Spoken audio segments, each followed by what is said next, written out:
Siap tak siap, suka tak suka, kau akan didatangkan. Apa yang akan ditanya oleh Allah? Perbuatanmu, amalmu.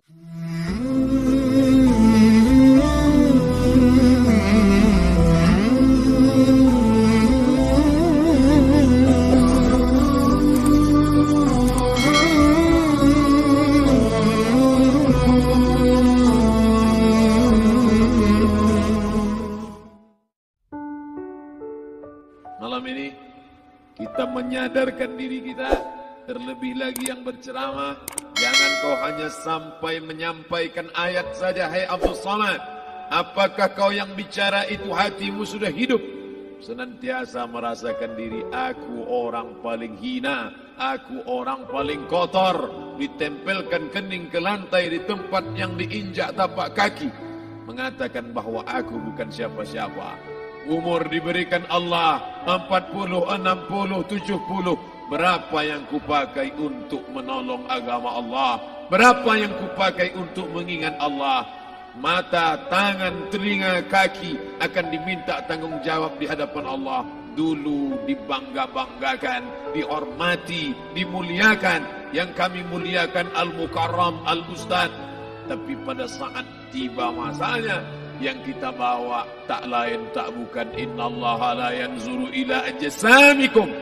Allah tak menengok badan, fisik, bentuk tubuh, baju. Ini sampulnya saja. Wala ila suwarikum. Allah tak menengok rupa, wajah.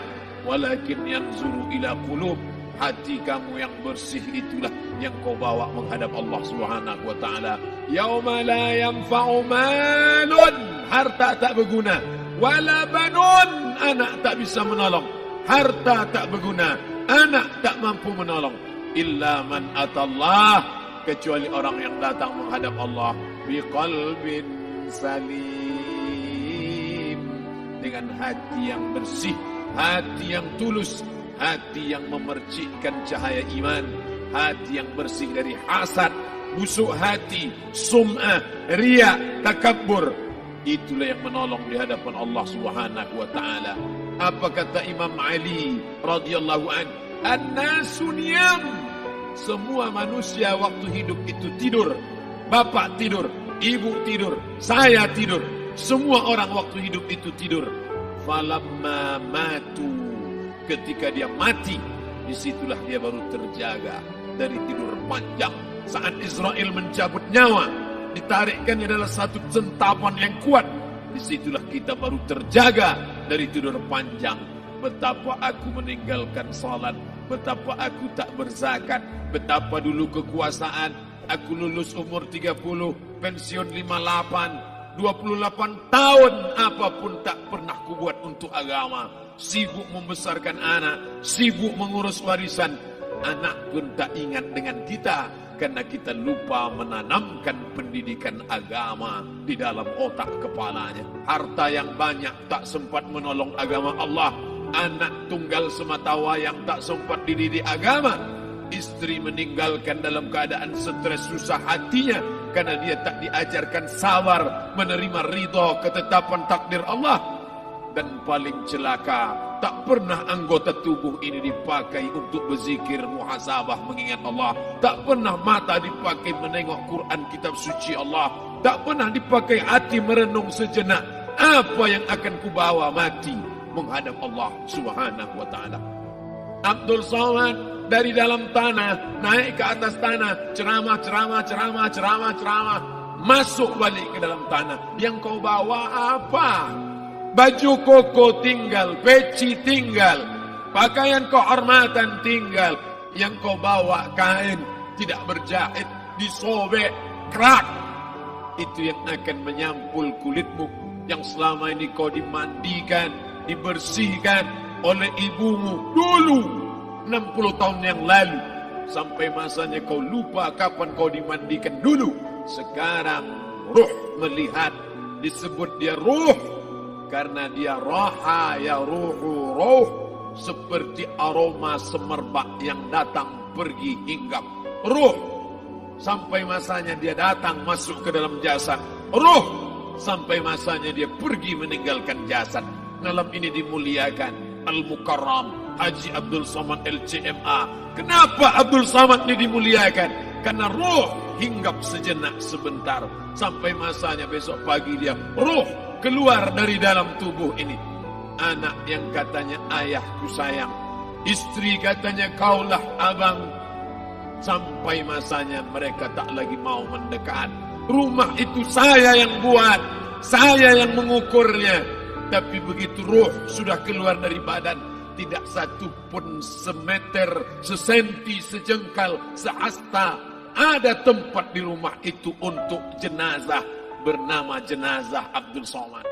Mana kawan, sahabat, andai tolan, anak menantu, teman sekantor, semuanya pergi meninggalkan.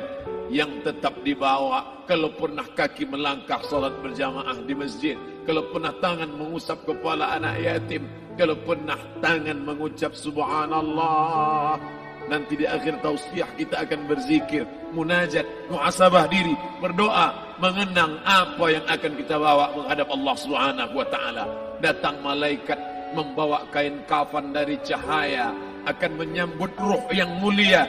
Hadis riwayat Ahmad bin Ambal dalam kitab Al-Musnad, turun malaikat berlomba-lomba membawa kain putih dari cahaya, menunggu ruh akan keluar. Ruh menetes seperti embun di ujung daun. Daun tidak bergoyang, ranting tidak patah. Ruh menetes pelan, turun ke dalam kain kafan, dibawa malaikat ke pintu langit. Tak sabar mereka menyambut. Inikah dia yang selama ini berjamaah? Berapa banyak yang masyhur terkenal di bumi, malaikat tak mengenal dia. Ini ruh siapa?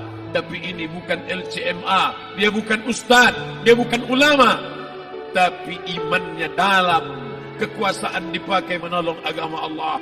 Ruhnya keluar di bawah, semua malaikat mengucapkan salam. Inilah orang yang selama ini kami tunggu-tunggu, catatannya sudah lama.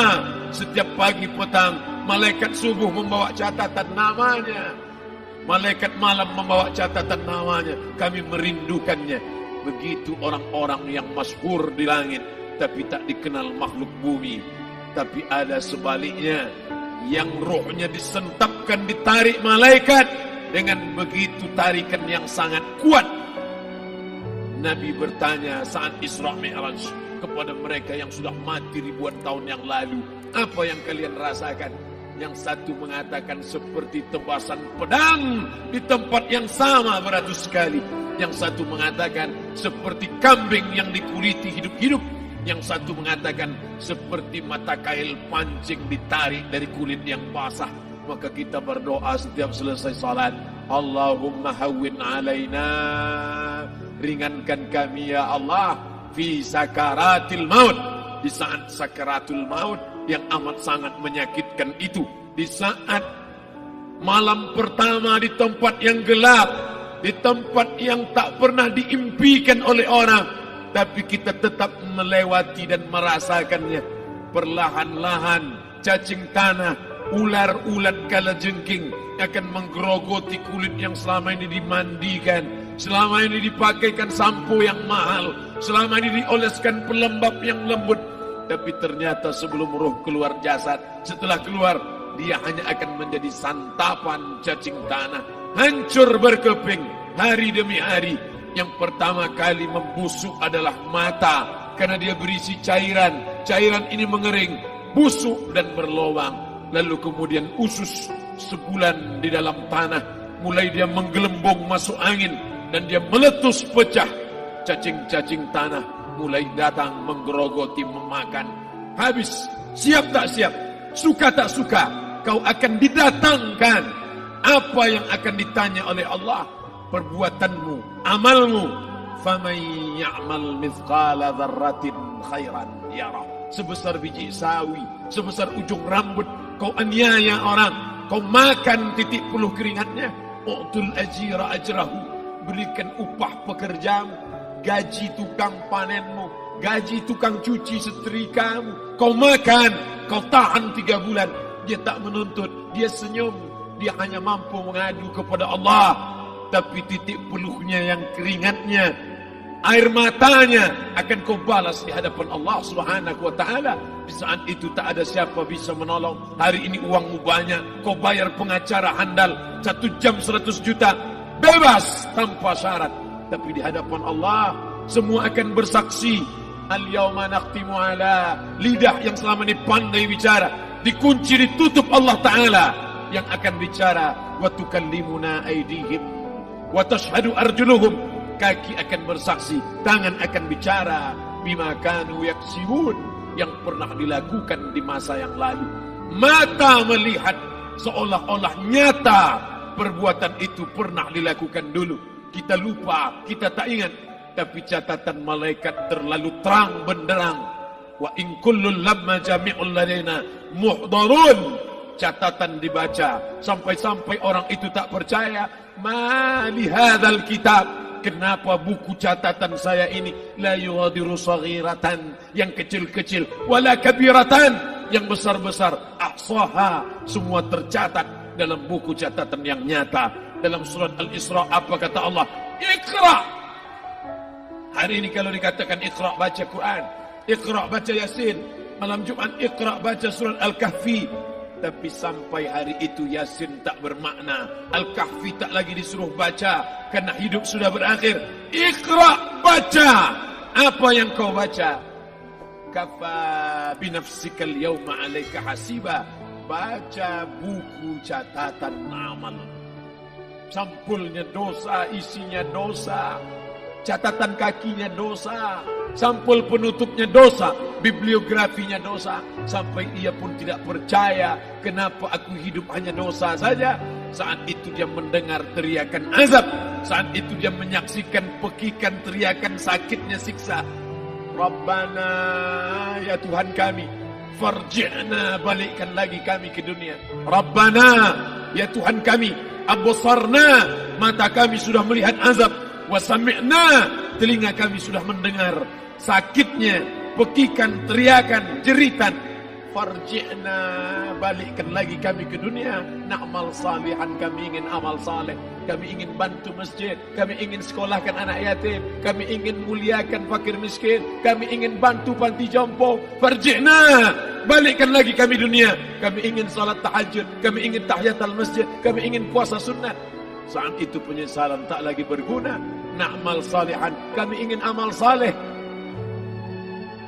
Andai kau beri kami tenggat waktu ya Allah, laula akhartani, kalau kau beri aku waktu, ila ajalin qarib, aku tak minta hidup 1000 tahun, ila ajalin qarib, sebentar saja kau hidupkan aku ya Allah. Di situ orang baru tahu apa yang pernah dilakukan dulu, yang di masa lalu tak ada cara lain kecuali malam ini kita bertaubat, taubat nasuha, mandi, solat sunat taubat.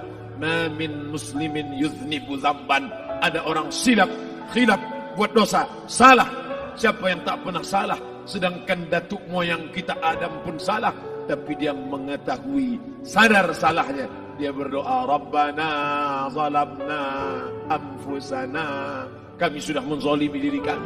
Wa illam taghfir lana, kalau kau tidak mengampuni kami, wa tarhamna, kalau kau tidak merahmati kami, lanakunanna minal khasirin, kami termasuk orang yang rugi ya Allah. Maka malam ini kita bermunajat kepada Allah, berdoa, mengenang masa lalu, bergelimang dosa, besok tak akan kita ulang. Kita minta ampun kepada Allah Subhanahu wa taala.